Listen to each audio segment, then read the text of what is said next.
우리 동네가 좀 낡았는데 새롭게 바뀌었으면 하는 마음 다들 있으시죠? 하지만 수년째 계획만 있고 아무것도 변하지 않을 때 정말 답답합니다. 사실 많은 도심 재개발 사업이 바로 이런 장벽에 부딪혀 왔는데요. 그런데 최근에 이 멈춰버린 시간을 다시 움직이게 할 새로운 돌파구가 나타났습니다. 오늘 이 자료를 통해 그 핵심을 한번 파헤쳐 보겠습니다. 자, 이 사진 좀 보세요. 10년 넘게 그냥 멈춰있던 한 동네의 재개발이 드디어 현실이 되고 있습니다. 도대체 뭐가 달라졌길래 이 기나긴 지연이 끝나고 사업의 속도가 붙게 된 걸까요? 오늘 우리가 풀어볼 핵심 질문입니다. 좋아요. 그럼 그 해결책을 알아보기 전에 먼저 이 문제의 근원부터 짚어봐야 합니다. 도대체 왜 그렇게 많은 재개발 계획들이 주민들 애만 태우고 멈춰버렸을까요? 그 근본적인 문제들을 한번 들여다보겠습니다. 오늘 우리가 좀 자세히 들여다볼 게 바로 소규모 주택정비 사업이라는 건데요. 이게 뭐냐면 대규모 재개발이 좀 어려운 곳들을 위해서 절차를 확 간소화해서 낡은 동네를 신속하게 바꾸자라는 아주 좋은 취지로 시작된 겁니다. 말 그대로 빨개가 핵심이었던 거죠.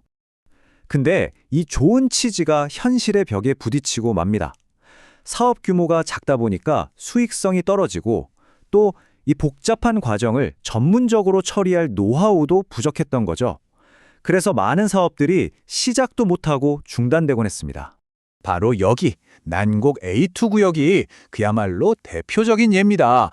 2011년에 재개발 구역으로 지정되면서 주민들 기대가 엄청났겠죠. 하지만 불과 3년 만에 사업성이 안 나온다는 이유로 모든 게 없던 일이 됐습니다. 그리고 그 뒤로 거의 10년이라는 시간이 그냥 정말 아무런 희망 없이 멈춰버렸던 겁니다.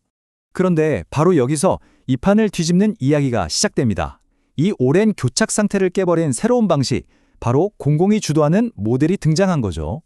그 해결책의 이름은 바로 공공단독 시행입니다. 이름이 좀 어려울 수 있는데 쉽게 말하면요. LH 같은 공공기관이 아예 처음부터 끝까지 핸들을 딱 잡고 사업 전체를 책임지는 방식이에요. 자, 이 표를 보시면 차이가 확 느껴지실 거예요. 옛날 방식은 주민들이 조합을 만들어서 다 해야 했잖아요.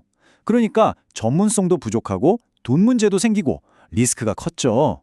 하지만 이 새로운 모델은 전문가인 공공기관이 직접 나서니까 사업 속도는 당연히 빨라지고 안정성도 높아지고 주민들 부담은 확 줄어드는 겁니다. 좋습니다. 그럼 이론은 알겠고 실제 현장에선 이게 어떻게 돌아가는지 그 첫 번째 사례, 바로 난곡 프로젝트를 속속들이 한번 파헤쳐 보겠습니다. 사업지는 바로 여기 서울 관악구 신림동에 있는 난곡 A2 구역입니다. 지금 지도로 보시는 것처럼 지형이 약간 경사가 져 있거든요. 그러니까 기존 방식으로는 사업성을 맞추기가 더더욱 어려웠던 그런 곳이죠. 자, 이 낡았던 동네가 어떻게 변하냐고요? 우선 여기에 새로운 집이 무려 750세대가 들어섭니다. 그리고 나지막한 집들만 있던 이 동네의 스카이라인이 최고 25층짜리 현대적인 아파트 단지로 완전히 바뀌는 거고요. 이 모든 변화가 일어나는 땅의 크기는 전체 면적이 약 3만 제곱미터에 달합니다. 감이 잘 안 오시죠? 축구장 한 4개 정도를 합쳐놓은 크기라고 생각하시면 돼요. 결코 작은 규모가 아니죠. 와, 이게 바로 앞으로 펼쳐질 모습입니다. 그냥 아파트만 짓고 끝이 아니에요. 보시는 것처럼 주민들이 다 같이 즐길 수 있는 이런 활기찬 커뮤니티 공간까지 만들어진다고 합니다. 정말 드라마틱한 변화 아닌가요? 근데 뭐니 해도 가장 중요한 건 주민들 반응이겠죠? 한 주민 대표분의 말씀을 들어보면 LH가 직접 나서주니까 이제야말로 오랜 수건이 풀릴 것 같다고 사업 속도나 안정성에 대한 기대가 아주 크다고 하셨어요. 그동안의 불안감이 이제 믿음으로 바뀌고 있다는 거죠. 자, 그럼 이제 시야를 좀 더 넓혀볼까요? 이 난곡의 성공 사례 하나가 과연 다른 지역, 다른 도시들로도 퍼져나갈 수 있을까요? 정부도 이 모델을 팍팍 밀어주고 있습니다. 일단 사업을 할 수 있는 지역 자체를 더 넓혀줬고요. 또 돈 문제, 이게 크잖아요. 연 1.9%라는 정말 파격적인 금리로 자금을 지원해줍니다. 그리고 가장 큰 허들이었던 주민 동의율 같은 규제도 좀 느슨하게 풀어줘서 더 많은 곳들이 이 기회를 잡을 수 있도록 길을 터주고 있는 거죠. 국토교통부 관계자의 이 말을 보면 정부의 의지가 얼마나 강한지 딱 보입니다.